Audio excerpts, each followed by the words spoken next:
जय Shri Ram ji. Hello friends, मैं tarot card reader astrologer doctor Anu आज आप लोगों का आपके अपने चैनल एस्ट्रो अनुषी में इस वीडियो में बहुत बहुत स्वागत करती हूँ। आज की इस वीडियो में हम बात करने वाले हैं जुपिटर के गोचर की, जो आने वाले टाइम में कर्क राशि में होने वाला है। अब इस राशि में जुपिटर अतिचारी होंगे। अतिचारी क्या होता है, सबसे पहले ये समझ लेते हैं। नॉर्मली जुपिटर की जो स्पीड है वो 12 से 13 महीने हर एक राशि में, एक साल जो है ये रहते हैं। ठीक है, तो कहीं ना कहीं 12 से 13 महीने का ये जो समय होता है जुपिटर का, एक साल में एक राशि में ही रहना। ठीक है, तो आपका जन्म कभी भी हुआ हो, ठीक है, जैसे 2025 में अगर मैं कहूँ ये, तो आपका जन्म कभी भी हुआ हो तो उस समय में आप देखोगे कि जुपिटर जो है आपको ज़्यादातर मिथुन राशि में दिखे होंगे। ठीक है, या बीच में जब ये कैंसेरियन में आए थे, कर्क राशि में आए थे थोड़े समय के लिए, और फिर दोबारा से जो है मिथुन राशि में ये दिख रहे थे। तो ये जो है इस तरह से ये पीरियड होता है, टाइम पीरियड होता है। तो ये पर्टिकुलर टाइम पीरियड जब आपका बहुत ही कम हो जाए तब क्या होगा, उसको बोलते हैं अतिचारी स्थिति। तो अतिचारी स्थिति में क्या होता है, जुपिटर जो है क्या होगा, मिथुन राशि से निकल के आएंगे कर्क राशि में, और ये कर्क राशि में बड़ी तेजी से बढ़ते हुए आपको नजर आएंगे। 4-5 महीने में ऐसा लगेगा कितना सारा सफर इन्होंने तय कर लिया। हालांकि जब मैं ये वीडियो शूट कर रही हूँ इस समय में, अगर मैं बात करूं मिथुन राशि की, तो इसमें इस समय 25 डिग्री के आसपास का जो है जुपिटर आपको देखने को मिलेगा रेट्रोग्रेशन में। ठीक है, तो ये रेट्रोग्रेटेड जो जुपिटर है, आप ये मान के चलिए ये एक सर्टेन टाइम तक अभी ये यहाँ पर रहेंगे और एक समय के बाद फिर ये यहाँ से निकल जाएंगे। ठीक है, और जब निकल जाएंगे तो ऐसी स्थिति में क्या होगा, ऐसी स्थिति में जब ये जुपिटर, अभी जैसे इस समय मैं बात करूं तो ये जुपिटर आगे निकलेंगे, कर्क राशि में आएंगे। 4, 8, 12 त्रिकोण में अगर हम नाड़ी एस्ट्रोलॉजी के अकॉर्डिंगली बात करें तो ये कर्क राशि में, वृश्चिक राशि में, इसके अलावा अगर मैं बात करती हूँ तो ये मीन राशि में अपना सबसे ज़्यादा असर देंगे। आप देखिए आपके प्लैनेट्स इन तीनों राशियों में कहाँ हैं जहाँ पर ये सबसे ज़्यादा इंपॉर्टेंटली असर देंगे। इसकी दृष्टि की एक अलग बात है, लेकिन यहाँ पर ये असर देंगे। अब अतिचारी ग्रह बहुत तेजी से चलता है। ठीक है, अब आप सोचो, आप किसी क्लास में हो, आपके पास उस क्लास में आपको पढ़ाई करनी है, टीचर ने बहुत जल्दी जल्दी पढ़ा दिया और टीचर ने पढ़ाने का उसे समय ही नहीं मिला। तो ऐसी स्थिति में क्या होगा, आपके जीवन में जो भी आप एक चेंज करना चाहते हैं, जीवन में जो भी आपकी सिचुएशन में आप बदलाव करना चाहते हैं, या आप कह लीजिए जो भी जल्दी से आप कोई काम करना चाहते हैं, तो उसमें आपको कहीं ना कहीं बहुत प्रॉब्लम आएगी। रीज़न इज बीइंग की चीज़ें बहुत फास्ट होते हुए नजर आएंगी। कर्क राशि वालों के लिए अच्छा है। ठीक है, इसके अलावा मीन राशि वालों के लिए बहुत अच्छा है, काम को लेकर बहुत पॉजिटिव चेंज होंगे। गोल्ड के प्राइस की अगर मैं बात करूं तो कहीं ना कहीं आपको थोड़ी सी स्टेबिलिटी देखने को ज़रूर मिलेगी, लेकिन नहीं कहा जा सकता कि इसके अतिचारी होने की वजह से एकदम से तेज़ी से ये कितने ज़्यादा बढ़ सकते हैं, और ये भी नहीं कहा जा सकता कि ये कितनी तेज़ी से जो है इसको, मतलब इसको प्रिडिक्ट करना बहुत मुश्किल होगा।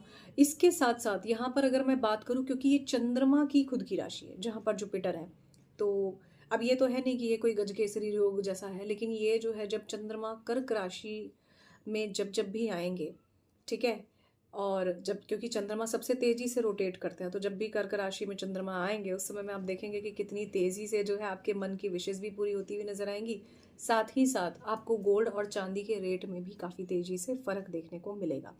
ठीक है, अब यहाँ पर बात करते हैं कर्क राशि चौथे घर से, अगर हम बात करें फोर्थ हाउस से, कुंडली में, काल पुरुष की कुंडली में फोर्थ हाउस से अगर हम बात करें, हम माँ की स्थिति देखते हैं। ठीक है, जीवन, घर, परिवार को देखते हैं। तो ऐसी स्थिति कहीं मुझे बहुत अच्छी दिख रही है। अगर आप घर बनाने की बहुत लंबे टाइम से कोशिश कर रहे थे तो शायद कोई बातचीत ऐसी हो सकती है कि घर बन जाए, या आप कोई घर से जुड़ी हुई कोई डील कर सकते हैं, एक घर बेच के दूसरा कोई घर ले सकते हैं। ठीक है, आपके एजुकेशन में कोई बहुत पॉजिटिव चेंज हो सकता है, क्योंकि ये ज्ञान का कारक है। ठीक है, आप कोई कहीं ऐसी जगह पर एडमिशन ले सकते हो, कोई नई क्लास में, कोई नए ऐसी सिचुएशन आपके साथ हो सकती है कि जिसमें कोई बहुत पॉजिटिव चेंज आपको देखने को मिले, क्योंकि ये एजुकेशन, ट्रैवल, ठीक है, से भी जुड़ा हुआ है। अब यहाँ पर अगर मैं ट्रैवल की बात करूँ, क्योंकि चंद्रमा की राशि में जुपिटर है, अगर जब, मतलब कर्क राशि में जब भी जुपिटर के साथ चंद्रमा होगा तब, या फिर गोचर में भी त्रिकोण के अंदर जब ये चंद्रमा की युति बनेगी, तो आप किसी धार्मिक यात्रा को भी कर सकते हैं। खास करके अगर आप जो है कर्क, मिथुन, और अगर मैं कहूँ खास करके कर्क राशि, वृश्चिक राशि, और अगर आप मीन राशि से कनेक्टेड हैं। अब ये डिपेंड करता है कि आपकी चार्ट के अकॉर्डिंगली क्या है, या गोचर की इस स्थिति में क्या है। अब यहाँ पर चांदी की अगर मैं बात करूँ तो चांदी के भी रेट आपको बढ़ते हुए नजर आएंगे। रीज़न इज़ बीइंग कि चंद्रमा बहुत तेज़ी से मूव करता है, और जब चंद्रमा जो है उसकी राशि में जुपिटर होंगे तो कहीं ना कहीं उसके भी जो है रेट नज़र आएंगे। सोने जैसी जो है चांदी चमकने लगेगी, ऐसी स्थिति होने लगेगी, ऐसा मुझे यहाँ पर नज़र आता है। तो ये मैं थोड़ा सा फ्यूचरिस्टिक अप्रोच के लिए भी आपको बता रही हूँ कि ऐसी स्थिति यहाँ पर रहेगी। अब बात करते हैं, क्योंकि चौथे घर का असर जहाँ पर जुपिटर होगा उसका 7th हाउस पर भी इम्पैक्ट होगा। उससे 7th हाउस जो कि किसी की भी कुंडली में 10वां घर है, ठीक है। अगर मैं काल पुरुष की कुंडली की बात करूँ तो 10वां घर है। तो कहीं ना कहीं करियर में पॉजिटिव चेंज हो सकता है, किसी तरह का आपको कोई प्रमोशन मिल जाए या इंसेंटिव्स आपके कुछ बढ़ जाए। आपका अगर काम कम्युनिकेशन से जुड़ा हुआ है, आपका काम पूजा पाठ से जुड़ा हुआ है, अगर आपका काम किसी भी तरह के ऑकल्ट से जुड़ा हुआ है, बहुत अच्छा होने वाला है। आपके लाइफ में आपकी टीचिंग या आपके टीचिंग से जुड़ी हुई किसी भी चीज़ को लेकर आप बहुत ही पॉजिटिव आगे बढ़ सकते हैं, ऐसा भी यहाँ पर नज़र आता है। लेकिन क्योंकि चीज़ें इतनी फास्ट होंगी ना, अतिचारी होने की वजह से वो इतनी तेज़ी से रैपिडली आगे बढ़ती हुई नजर आएंगी, आपको खुद नहीं समझ आएगा कि ये हो क्या रहा है, इतनी तेज़ी से कैसे बदल रहा है। अब यहाँ पर दो चीज़ें हैं, अगर आप प्रिपेयर हैं उस फास्ट मूविंग सिचुएशन से, जिसमें जल्दी से लर्न करना है, जल्दी से एक्शंस लेने हैं, जल्दी से प्योर इस बात के लिए रेडी रहना है कि हाँ जी ठीक है, अब मैं जो है ट्रैवल के लिए भी जाने को तैयार हूँ, अब मैं जो है पढ़ने के लिए तैयार हूँ, तो आपके लिए बहुत अच्छा है। नहीं है तो आप थोड़ा सा प्रिपेयर होकर रखिए, पहले से ही स्पेयर प्रिपेयर होकर रखिए। स्पेयर प्रिपेयर मतलब पहले से ही आप थोड़ा सा प्रिपेयर रहिए कि हाँ मेरी स्थिति इस तरह की हो सकती है, शायद मैं चला जाऊँ, शायद मैं चली जाऊँ, क्योंकि आपको थोड़ा सा पहले से अंदाज़ा होने लगता है, आपके प्लान्स उस हिसाब से बनने लगते हैं। तो अगर ऐसा है तो उसको भी कहीं ना कहीं आप अपनी लाइफ में पॉजिटिव सोच सकते हैं। अब बात आती है, जो चीज़ें पीछे दिनों आप लोगों की लाइफ में कहीं रह गई थी, शनि की वजह से रह गई थी, अब ये कुंभ राशि वालों के लिए है, मेष राशि वालों के लिए है, और मीन राशि वालों के लिए है, वृश्चिक राशि वालों के लिए है, ठीक है, और कैंसेरियंस के लिए है। अगर आपसे मैं कहूँ कि जो चीज़ें आपके पीछे कहीं रह गई थी, बातें नहीं हो रही थी, चीज़ें पूरी नहीं हो रही थी, सिचुएशन सेटल डाउन नहीं हो रही थी, उसमें भी कहीं ना कहीं आपको पॉजिटिव चेंज देखने को ज़रूर मिल सकता है। तो कहने का मतलब ये है कि आने वाला टाइम करियर के लिहाज से बहुत अच्छा हो सकता है, शेयर मार्केट में आप काम करते हैं उसके लिहाज से बहुत अच्छा हो सकता है, गोल्ड में इन्वेस्ट करना चाहते हैं उसके लिहाज से बहुत अच्छा हो सकता है, सिल्वर में इन्वेस्ट करना चाहते हैं बहुत अच्छा हो सकता है। ये समय आप लोगों के लिए एजुकेशन में कुछ नया सीखने के लिए बहुत अच्छा हो सकता है। आप एजुकेशन सिखाना चाहते हैं उसके लिए भी चीज़ें बहुत फास्ट फॉरवर्ड काम करते हुए आपको नजर आएंगी। आप जो भी काम आने वाले टाइम में करना चाहते हैं वो काम आपको ज़रूर करना चाहिए। अब बात आती है रेस्ट ऑफ द राशिज की जो रह गई, ठीक है।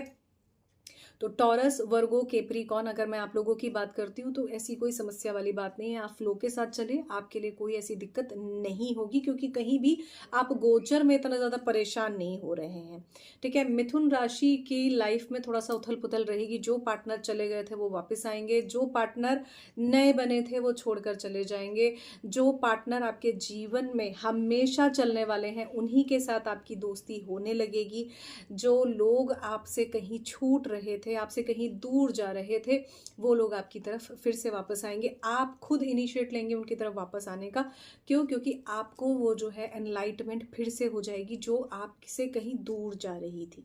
अब बात कर लेते हैं सिंह राशि की, क्योंकि सिंह राशि में इस समय जो है अगर मैं बात करूं तो केतु गोचर कर रहे हैं, तो केतु के गोचर करने की वजह से कहीं ना कहीं सिंह राशि वालों को थोड़ा सा स्ट्रेस रह सकता है। वर्गो राशि कोई समस्या की बात नहीं है, आगे बढ़ते जाइए। तुला राशि आपको भी कोई समस्या नहीं है, लेकिन थोड़ा सा आपके लिए जो है अगर मैं बात करूं, राहु से पीड़ितता ज़रूर रह सकती है, थोड़ा सा मन विचलित रह सकता है, क्योंकि राहु का असर मिथुन राशि पर भी रहेगा और तुला राशि पर भी रहेगा। त्रिकोण की मैं बात कर रही हूँ, भृगुनंदी नाड़ी के अकॉर्डिंगली त्रिकोण के एस्पेक्ट की बात कर रही हूँ, 3, 7, 11, ठीक है जी। अब बात कर लेते हैं हमारा जो एक राशि रह गई वो है धनु। तो धनु राशि में भी मुझे कोई समस्या ऐसी नज़र नहीं आ रही। धनु राशि के लिए चीज़ें ठीक हैं। धनु राशि में के अगर आप हैं तो आपके लिए भी जो है चीज़ें नॉर्मल रहेंगी, बढ़िया रहेंगी, कोई दिक्कत नहीं होगी। तो यहाँ पर मैंने आपको 12 राशियों को अलग अलग तरीके से जो भी प्लैनेट पोजीशन गोचर में है और जो आने वाले समय में जुपिटर का गोचर होगा उसके अकॉर्डिंगली आपको बताई है। आई होप ये वीडियो आप लोगों के लिए वैल्यूएबल रहा होगा। For more videos you can subscribe the channel astro Anushree. इस वीडियो में बस इतना ही। जय Shri Ram ji, love you all, bye bye.